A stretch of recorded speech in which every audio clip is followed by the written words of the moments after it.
Por todos lados nos presionan las dificultades, pero no nos aplastan. Somos perseguidos, pero nunca abandonados por Dios. Y acerca de eso quiero hablar hoy.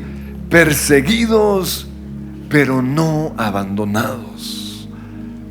Porque en medio de esa persecución Dios está con nosotros, porque Jesús experimentó en carne la persecución. Él fue perseguido por el sistema político cuando nació. Herodes se sintió amenazado y por eso quiso matarlo. Y en Mateo 2:13 dice que después de que los sabios se fueron de adorar a Jesús, el niño Jesús, un ángel se le apareció a José en un sueño y le dijo: levántate, huye a Egipto, quédate allí hasta que yo te diga que regreses, porque Herodes buscará al niño para matarlo. Pero también Jesús experimentó la persecución de parte de los líderes religiosos, porque Él se convirtió en una amenaza para ellos. Tenían miedo de que Él les tuviera más fama o fuera más conocido que ellos. Por eso todo el tiempo los vemos persiguiendo a Jesús. En una ocasión, en Mateo 21:23 dice que cuando Jesús regresó al templo y comenzó a enseñar, se le acercaron los sacerdotes o los principales sacerdotes y los ancianos y le reclamaron: ¿con qué autoridad haces todas estas cosas? ¿Quién te dio el derecho? Todo el tiempo lo acosaron. Y es que esa es la persecución. Es el acoso y el maltrato sistemático hacia una persona o hacia un grupo de personas. Entonces encontramos la persecución religiosa que siempre ha existido en contra de los que amamos a Dios. Somos perseguidos por nuestra fe. Pero también encontramos la persecución política. Personas que están bajo algunos regímenes son perseguidos porque no están de acuerdo con el gobierno. Y esta persecución los lleva a perder sus negocios, perder su trabajo. A veces les toca hasta salir de la nación. Persecución religiosa. Pero también encontramos la persecución étnica o racial, o mejor conocido como el racismo. Y el racismo surge cuando una persona cree o alguien cree que una raza es superior a las otras. Y entonces, pues para ellos esa creencia justifica un trato diferente hacia las otras razas. Y por eso encontramos que hay lugares en donde en el pasado especialmente hubo baños para negros, hubo baños para blancos, restaurantes para los de la raza blanca, restaurantes para los de la raza negra. Hubo hasta playas exclusivas para los blancos. Es algo absurdo, pero eso es el racismo. Ahora, lo interesante es que los negros no fueron perseguidos sino hasta que se convirtieron en una amenaza para los blancos. Y esto sucedió cuando se dieron cuenta que ellos eran iguales a los blancos, que no había una raza superior, que ellos eran iguales, que ellos también podían aprender a leer, a escribir, a negociar. Y entonces empezaron a anhelar su libertad, empezaron a soñar. Mientras fueron esclavos no hubo persecución, pero cuando anhelaron esto, empezó el racismo o la persecución en contra de ellos. Pero lo increíble es que lo que muchos consideraban como una raza inferior ha mostrado todo lo contrario. Porque los mejores deportistas, ¿quiénes son? Los negros. Los mejores cantantes, ¿quiénes somos? Los negros. Porque me encantaría poder cantar como ellos. Es que para mí Dios les dio a ellos fue todo lo contrario. El presidente en este momento de una de las naciones más poderosas del mundo es color negro. Entonces es absurdo el racismo, pero eso fue otra de las formas de persecución. También encontramos la persecución social entre los pobres y los ricos. Y esto siempre va a existir. Jesús dijo que siempre tendríamos con nosotros a los pobres.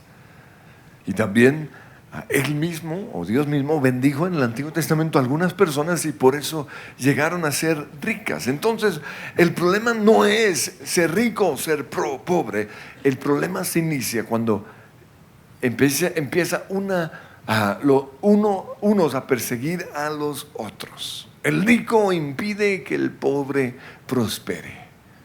O el pobre juzga a los ricos. Ahí es cuando hay persecución. Pero ¿qué es lo que causa la persecución? Pues en primer lugar, detrás de toda clase de persecución siempre hay un factor en común, y esa es la lucha por el poder. No, yo quiero lo que él tiene. Los que no tienen poder van a luchar en contra de los que lo tienen, y los que tienen el poder van a luchar para que los que no lo tengan no lo puedan tener. Una lucha por el poder. Pero en segundo lugar, la otra causa de la persecución es la envidia. Envidiamos lo que la otra persona tiene, lo que a mí me gustaría tener. Y al respecto, Santiago dice en Santiago 4:1, ¿qué es lo que causa las disputas y las peleas entre ustedes? Envidian lo que otros tienen, pero no pueden obtenerlo. Por eso luchan y les hacen la guerra para quitárselo. La envidia. Pero la otra causa de la persecución es el odio. No, un odio guardado, un rencor que no hemos perdonado, nos puede llevar a perseguir a alguien. Pero además de esto encontramos también una fuerza espiritual demoníaca que convierte a algo en una obsesión, algo en contra de una persona en una obsesión que nos lleva a la persecución. Detrás de la persecución religiosa también encontramos una fuerza demoníaca que es el espíritu del anticristo, que va a estar en contra siempre de toda adoración a Dios. Pero ¿desde cuándo existe la persecución? ¿Cuándo se originó? Pues vemos que la primera persecución se inicia con Caín y Abel. Caín envidió lo que Abel tenía, el favor de parte de Dios, y permitió que esa envidia se convirtiera en una obsesión que lo llevó a matarlo. El racismo tiene su origen en los hijos de Noé, porque toda la creación que existía hasta el día de Noé fue destruida. Entonces, a partir de Noé se inicia a una nueva creación, podríamos decir, se vuelve a poblar la tierra. Entonces, de los 3 hijos de Noé vienen las 3 familias principales. Por un lado está Jafet. Los de la descendencia de Jafet se fueron a vivir al norte, allá donde hace frío, y por eso nos volvimos blancos, insípidos, aburridos. La descendencia de Sem se quedaron allí en la zona trópica, podríamos decir, ahí en donde está Israel. Y de ellos nacen los judíos y los árabes. Pero de la descendencia de Cam, pues ellos se fueron a vivir al sur, se fueron al África, y debido a las condiciones diferentes, obviamente su piel se fue oscureciendo. Pero entonces, los que se fueron al África, los que se fueron al norte, la descendencia de Jafet, llegaron a una tierra buena, Europa, y por eso prosperaron. Y quizás debido a eso empezaron a creer que eran superiores a los otros. Y por eso encontramos algunos casos como el de Hitler, que pensó que su raza era superior a la de los otros, y empezó a perseguir a los judíos. Cuando se originan las clases sociales, pues yo lo veo desde el tiempo de Abraham. Porque Dios bendijo a Abraham. Dios le dio riquezas. Dios le dio ganado. Y debido a eso, él necesitó de siervos. Y entonces ahí comienza la diferencia entre las clases sociales. Con respecto a Abraham, su siervo dijo en Génesis 24:35, el Señor ha bendecido mucho a mi amo, y él se ha enriquecido. El Señor le ha dado rebaños de ovejas y cabras, manadas de ganado, una fortuna en plata y en oro, y muchos siervos y siervas. Ahí está. Ahí comienza la división entre las clases. Los dueños de la tierra y los que trabajaban para el dueño. La diferencia entre la clase dirigente y la clase obrera. Salomón también nos habla al respecto en Proverbios capítulo 12, versículo 24. Él dice: trabaja duro y serás un líder. Sé un flojo y serás un esclavo. Este versículo en la Internacional dice: el de manos diligentes gobernará, pero el perezoso será subyugado. Entonces, las clases sociales siempre han existido, y el problema no es que uno sea de una clase y otro de la otra. El problema es cuando viene la persecución. Sin embargo, en Cristo Jesús todos somos iguales. No, aquí no hay diferencia entre el rico ni el pobre, entre el blanco o el negro, entre el hombre ni la mujer. Miren lo que dice Gálatas 3:26: pues todos ustedes son hijos de Dios por la fe en Cristo Jesús. Ya no hay judío ni gentil, esclavo ni libre, hombre ni mujer, porque todos ustedes son uno en Cristo.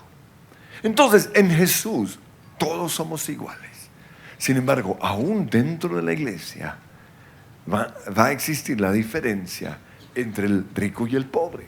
Aún en la Biblia el Señor le habla a los ricos, a los amos, a los dueños de la tierra, y les dice cómo se deben comportar con los esclavos.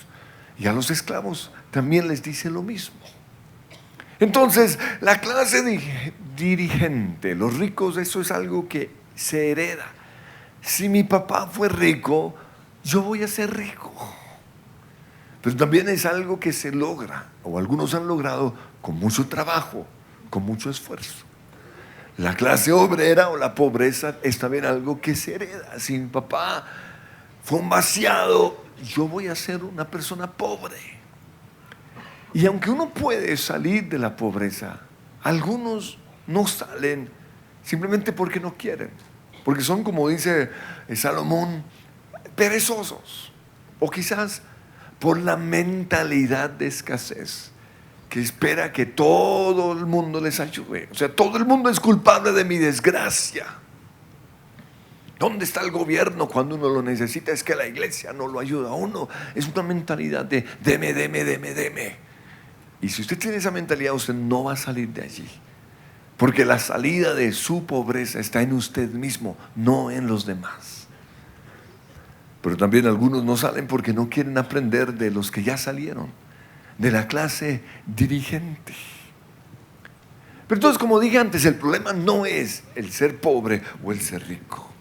El problema surge cuando empieza la persecución entre unos y otros. Y la mejor ilustración de esto, de las clases sociales, lo encontramos en el libro de Éxodo. La nación de Israel vivió durante 400 años en el territorio de los egipcios. Y todo iba muy bien al comienzo. ¿Por qué? Porque los judíos se dedicaron a la ganadería y a la agricultura. A los egipcios no les interesaba eso. Todo iba muy bien hasta que la nación de Israel se convirtió en una amenaza para los egipcios. Y quiero leer lo que sucedió en Éxodo 1 del 7 al 14. Los israelitas tuvieron muchos hijos y nietos. De hecho, se multiplicaron tanto que llegaron a ser sumamente poderosos y llenaron todo el territorio. Y el rey, versículo 9, le dijo a su pueblo: miren, el pueblo de Israel ahora es más numeroso y más fuerte que nosotros. Tenemos que idear un plan para evitar que los israelitas sigan multiplicándose. Y ahí se inicia la persecución en contra de las clases sociales. Por lo tanto, dice el versículo 11, los egipcios esclavizaron a los israelitas y les pusieron capataces despiadados a fin de subyugarlos por medio de trabajos forzados. Sin embargo, versículo 12 dice, cuanto más los oprimían, más los israelitas se multiplicaban y se esparcían. Y esta es una ley espiritual. Entre más somos oprimidos, más prosperamos. Por eso, aunque yo sé que a ninguno de nosotros nos gusta la persecución, nos vamos a dar cuenta que somos bendecidos cuando somos perseguidos. Porque entre más los oprimían, más se multiplicaban y se esparcían, y tanto más se alarmaban los egipcios. Por eso los egipcios los hacían trabajar sin compasión, y eso es persecución. Obligar a que la gente trabaje sin pensar en ellos, pensar en sus hijos, en su esposo, en su familia, en que quizás están enfermos. Obligarlos a trabajar sin compasión. Pero también les amargaban la vida, forzándolos a hacer la mezcla y a fabricar ladrillos y hacer todo el trabajo en el campo. Amargar la vida. Eso es oprimir o perseguir. Y además dice, eran crueles en todas sus exigencias. Ahora quiero que pensemos en eso, porque es posible que algunos aquí estén siendo víctimas de la persecución, víctimas de la crueldad. Les están amargando la vida. Los obligan a trabajar sin tener compasión de ustedes. Son esclavos. La persecución religiosa siempre ha existido. El origen viene, podríamos decir, desde Caín y Abel. Caín persiguió a Abel porque Dios lo bendecía. Entonces la persecución religiosa viene desde entonces. El pueblo de Israel era el pueblo de Dios en el Antiguo Testamento, por eso lo perseguían. Y ahora los cristianos, desde que murió Jesús, los cristianos hemos sido perseguidos por la prensa, por todo el mundo. Lo que nos muestra que detrás de esta persecución está el enemigo, el espíritu del anticristo. Pero cuando Jesús en una ocasión habló acerca de los acontecimientos finales, lo que va a suceder al final del tiempo, Él les dijo en Lucas 21:12, antes de que ocurra todo esto, habrá una gran persecución. Entonces, si usted cree que está siendo perseguido, espere que venga esta gran persecución. Ahí sí va a ser duro. Pero ¿qué lo causa? Dice, todo esto por ser mis seguidores, dice Jesús, por ser cristianos, por causa de mi nombre, una gran persecución. Ahora, ¿de qué manera se hace o hacemos persecución? Y comparto esto porque a veces somos víctimas de la persecución, pero también nosotros podemos estar persiguiendo a alguien. Pues perseguir a alguien es dedicarnos en contra de esa persona hasta matarlo, o hasta que termine en la cárcel. Eso es perseguir. Perseguir es amenazar. Perseguir es hacerle daño a alguien o desear el mal. Uy, ojalá le vaya mal a mi exmarido en ese nuevo matrimonio. Eso es perseguir. Desear el mal sobre alguien. Perseguir también es hablar mal en contra de una persona, criticar, levantar calumnias, dañar la reputación de esa persona ante las otras personas. Y esto es algo que a la carne le gusta. A nosotros nos gusta como que hablar mal. Cuando alguien empieza a hablar mal, hay como que, wow, nos sentimos o nos dan ganas de hablar, pero no podemos. ¿Por qué? Porque eso es perseguir. Perseguir también es planear o hacer algo con la intención de perjudicar a otra persona. No, uy, que sienta lo que sufrir y planearlo para eso. Perseguir también es obsesionarnos en contra de alguien o en contra de algo.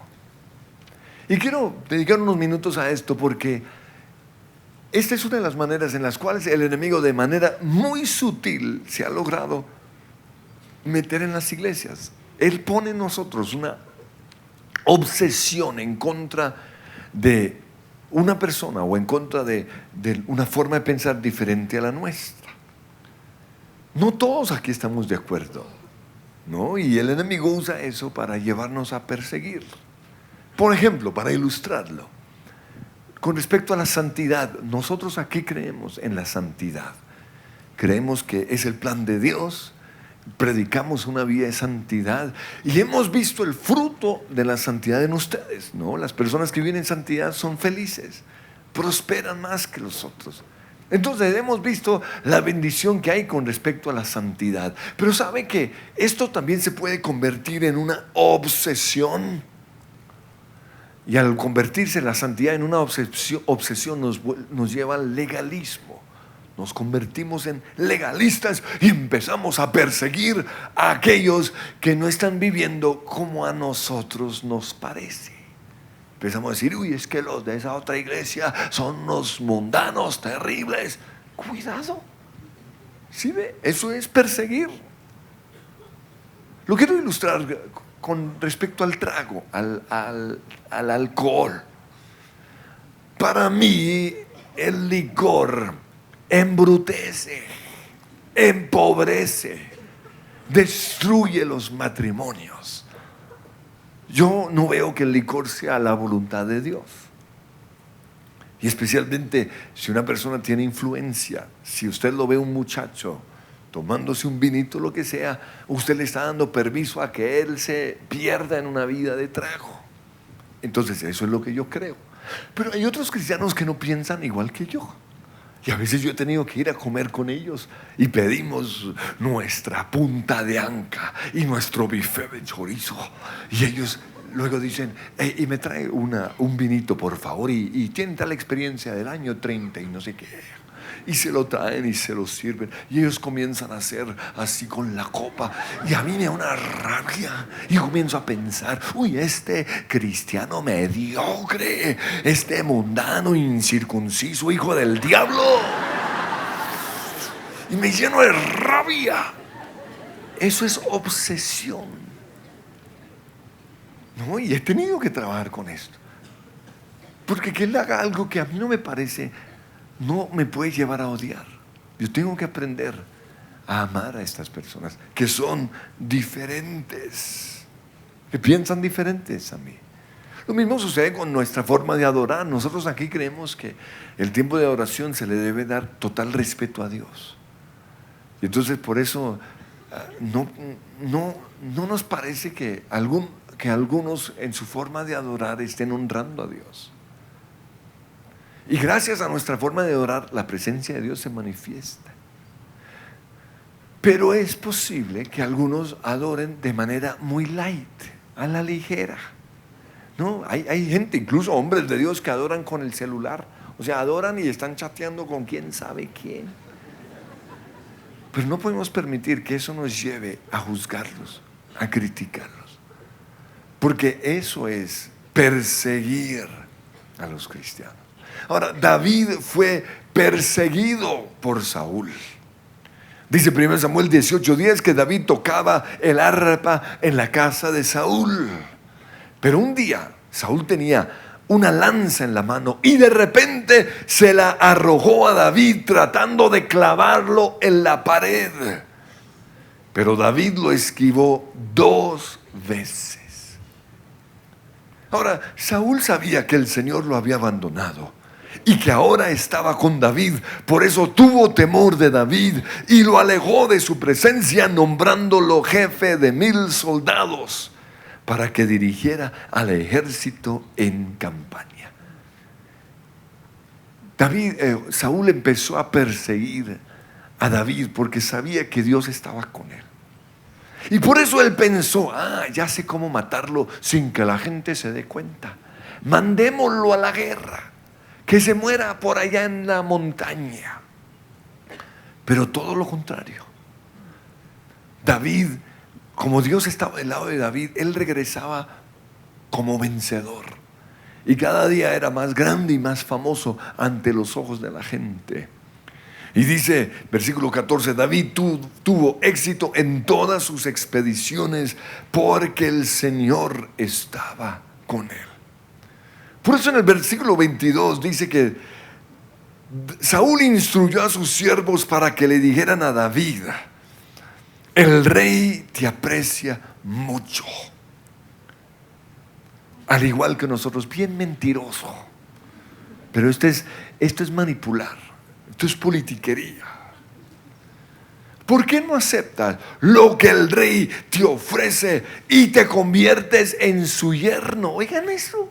El que odiaba a David ahora quería que fuera su yerno, pero porque tenía una mala intención.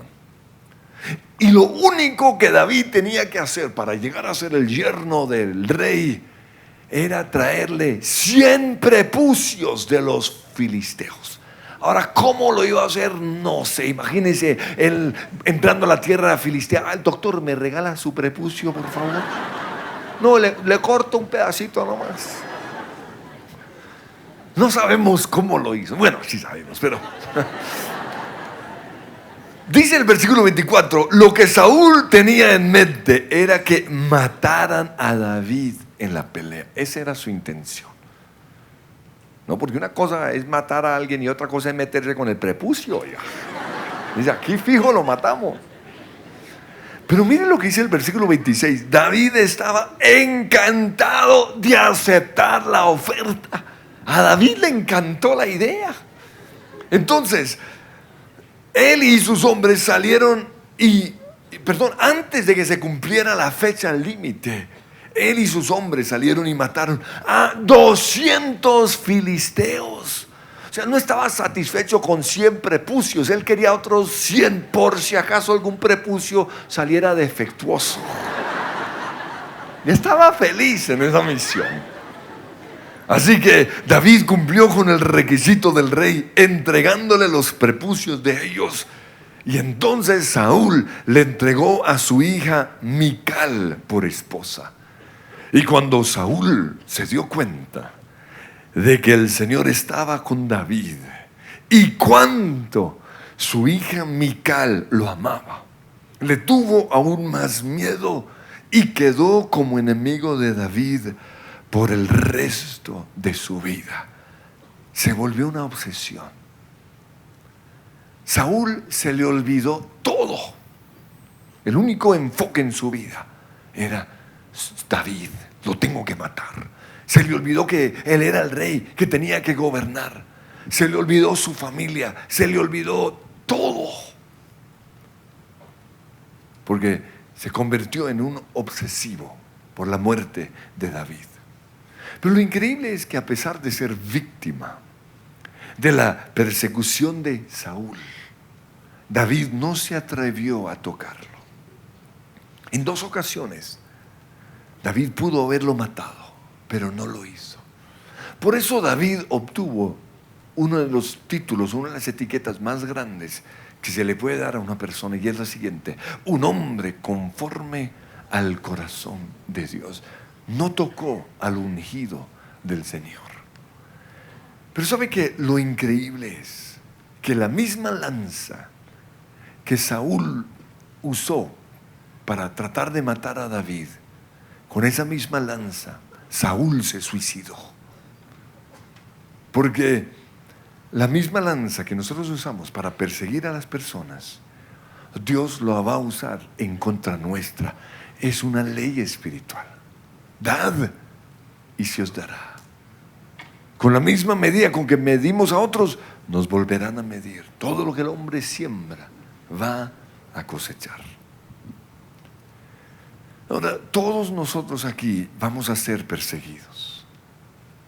Es una promesa. Miren lo que dice 2 Timoteo 3:12. Todo el que quiera vivir una vida de sumisión a Dios en Cristo Jesús sufrirá persecución.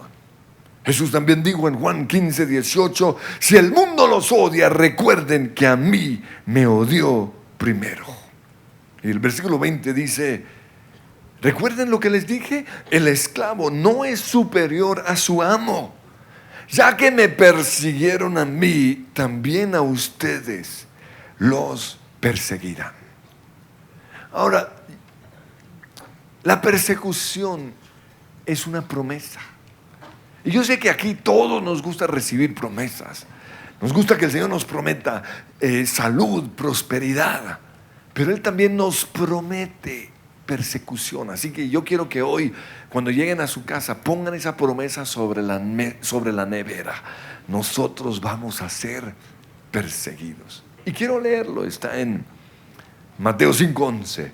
Dios los bendice a ustedes, ahí está la promesa, cuando la gente les hace burla. Mire ese narizón tan feo. Dios lo bendice. Y cuando la gente los persigue y miente acerca de ustedes y dice toda clase de cosas malas en su contra, porque son mis seguidores. Entonces, la próxima vez que una persona comience a perseguirlo, ¿usted qué va a hacer? Usted lo va a abrazar, usted le va a decir: ¡wow, qué bendición! Porque es una promesa. Y aquí sigue diciendo: alégrense, estén contentos, porque les espera una gran recompensa en el cielo. La persecución es una promesa. ¿Cuántos reciben esa promesa? Recíbanlo con cuidado. Amén. Ahora, mi abuelo y los pioneros de la evangelización en Colombia hace 80 años sufrieron la peor persecución. Es una persecución permanente. Y usted lo puede leer en los libros. Les tiraban piedras, hablaban mal en contra de ellos, prohibían a la gente, los pueblos, que se relacionaran con los cristianos, orinaban en sus iglesias. Recuerdo que yo alcancé incluso a experimentar algo de esto. Tiraban piedras en las puertas y en las ventanas. Persecución. Los metían en las cárceles. Y todo eso para lograr la libertad religiosa que hoy tenemos. Sin embargo, hoy todavía hay persecución. Hoy todavía nos persiguen. Cuando nosotros llegamos aquí a la Castellana, nos persiguieron, porque no querían que estuviésemos acá. Y detrás de todo esto, obviamente, está el espíritu del anticristo. Pero nosotros logramos quedarnos acá gracias a la ley 133 de libertad religiosa y de culto, que señala, entre otros, el derecho que tiene toda persona de practicar individual o colectivamente, en privado o en público, actos de oración y de culto, conmemorar sus festividades y no ser perturbado en el ejercicio de sus derechos. Ahora, esto lo comparto porque me han dicho que algunas personas dejaron de tener sus grupos de conexión en sus casas o en sus apartamentos porque la junta no estuvo de acuerdo. ¿Desde cuándo van a poder venir en contra de la Constitución? Ustedes no pueden dejar que ellos logren eso. ¿Por qué? Porque muchos pagaron con su vida y con sangre para que hoy nosotros podamos tener libertad. En ningún lugar se nos puede prohibir adorar a Dios. Esto va en contra de la Constitución.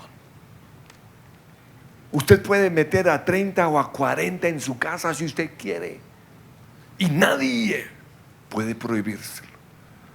Entonces, no tome esto a la ligera, porque si nosotros vamos cediendo, el enemigo va a seguir prohibiendo y prohibiendo. aquí la oración es increíble. Que a las 6 de la mañana lleguen las grúas a llevarse los carros. O sea, ni siquiera esos de las grúas madrugan tanto. ¿Pero por qué llegan? Porque hay persecución religiosa. Y parece que es de una sola persona en todo este barrio que nos la tiene dedicada. Y llama todo el tiempo a la policía y a la alcaldía. Ya están hartos del tipo. Ahora, él quizás no sabe que es cuando uno pelea en contra de una iglesia, uno está peleando en contra de Dios. Y eso es algo delicadísimo. Sin embargo, esto se volvió una obsesión. Y lo que a mí me llama la atención es que a las 6 de la mañana no hay ni un solo carro alrededor de este auditorio. Pero unas horas después, usted ve por toda la Castellana carros invadiendo todas las calles. Entonces la pregunta aquí es, ¿la ley es para unos o es para todos?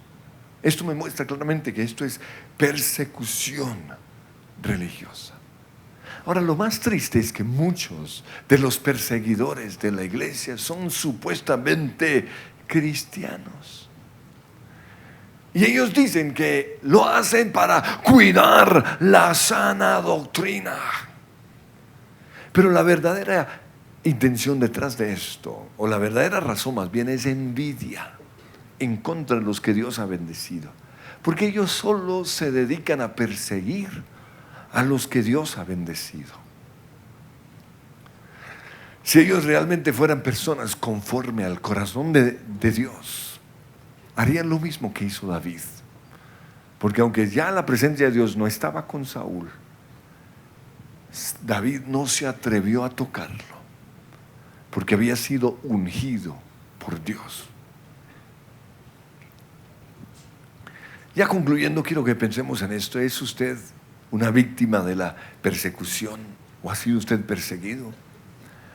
Porque aquí en esta iglesia hay personas que fueron desheredadas por ser cristianas.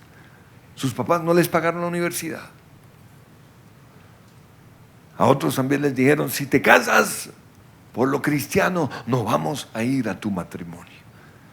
Y para ellos ha sido muy duro celebrar su matrimonio sin su familia. También otros han sido excomulgados. Desde que me volví cristiano, mi papá ya no me volvió a hablar. ¿Ha sido usted víctima de esto? Porque Jesús sabe lo que es ser perseguido, porque Él también fue perseguido.